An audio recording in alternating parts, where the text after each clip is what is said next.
Welcome back, everybody. We're continuing our series on the houses from an esoteric point of view. Today we're talking about the second house. So let's jump right into it. Let's start with the exoteric significations of the second house. We were looking at, in the most concrete level of expression, things like finances, material goods, possessions, our assets more generally, these sorts of things. It's very common to look at the second house in conjunction with the 6th house of work and the 10th house of career if someone is looking into a vocational type of reading, for instance, and that is because the second house will often indicate or say something about how someone gains resources or goes about gaining resources in that concrete way. And when we translate that to a more psychological approach, we then say that what are my values in particular, because my values are going to motivate the actions that I take. And we can see the relationship too with the second house being what we call a succedent house, which is to say it supports the expression, goals, interests of the first house. So again, the way in which one's values, what is important to me, that's where my natural psychic vital energy tends to flow most authentically or easily, most naturally, and it says something about the relationship with the movement of energy. And here we're already starting to touch on some of the esoteric significations as well. But going back to the concrete, we start with finances, possessions, money, how we get money, these sorts of things, which will be reflective often of one's values, going into what we just discussed there with the more psychological approach. And then the next level back or up or deeper, at the esoteric level, we're talking really about pranic energy and vital energy that is truly the ultimate source of abundance, coming back to an even more foundational movement of psychic vital life energy. So if we come back to a concrete expression of the second house, let's say we have a malefic planet passing through the second house, that might indicate for the native the loss of a possessions. If it's a moon transit that goes by quite quickly, maybe someone drops and breaks a really important item, something that's really important to them, that would be very sad. Or if Mars is going through, maybe someone actually gets robbed, these sorts of things. Now, if we're bringing both the psychological and then even more a metaphysical approach to reading the chart, if we did have a manifestation of an event like that, we would always be pulling the awareness into what other subjective factors going on here.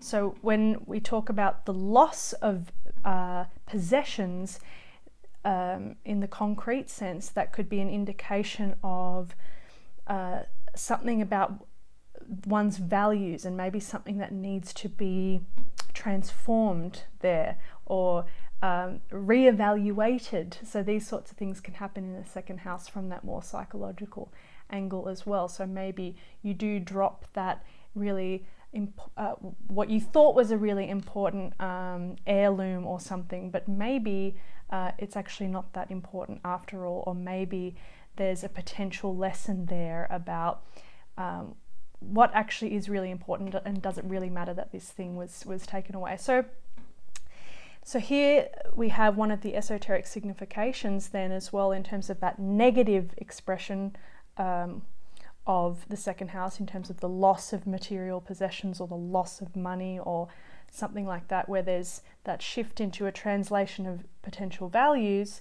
And then at the deepest, almost occult level, it's really an opportunity to withdraw one's pranic energy, that is one's life energy, psychic energy, the energy of the three bodies, whatever. The withdrawal of that from that form, from that material form, or from that psychological value even, the withdrawal from that, so that we return to the source. So esoterically, it would be, what are the values of my soul, or what is important to the expression of my divine life, and how do I really want to go about that? So a withdrawal into that center, and then a kind of death that can happen, which at the concrete level would manifest, let's say, as getting robbed or something. But if we really take that into our full conscious capacity, if we're living our life in this way, it would be something like, I willingly give death to the kinds of possessions, values, this sort of thing that are not actually in alignment anymore with that divine center. So there's a hint here at the 8th house as well, which is more typically associated with death and inheritance, and it's a statement about the collective movement of, or a broader, not just the individual self, but a wider level group manifestation of collective and psychic values, materials, and resources. So this 2nd and the 8th house both have an angle on that same motif there. And this takes us to Taurus, which would be an approximate correspondence to some of those 2nd house themes. Taurus is a sign of material possession, sensuality, comforts, can also be of good taste. Those are very typical Venusian qualities there. So we can see some of the crossovers there. And we can certainly see it at the esoteric level too, given what we know about Taurus, which is the sign of the white magician, that, and the Taurus Scorpio axis is a sign of death and the regeneration of a lot of the psychic energy of the personality. The death of the personality really happens, the reconfiguration also of the personality happens through that axis, which is why it is such an important axis when we approach, when we talk about humanity at large, which is ruled by Scorpio in a general sense, and then, as we've spoken about before, Taurus ruling the world disciple. So anyone working with the soul is going through a process of withdrawing from the exoteric or personality self and allowing those layers to shed,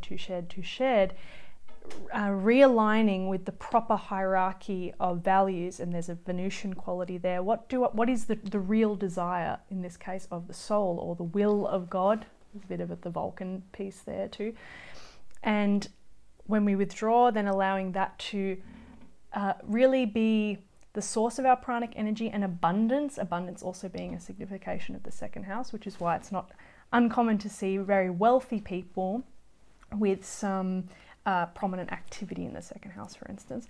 But allowing that, the connection to the divine life, and we might also play with that with the 1st house too. If that's where the soul's purpose is, then we have that relationship with the soul's identity and the fundamental movement of the psychic energy, which ties in with, supports, nourishes that 1st house soul purpose or something like that.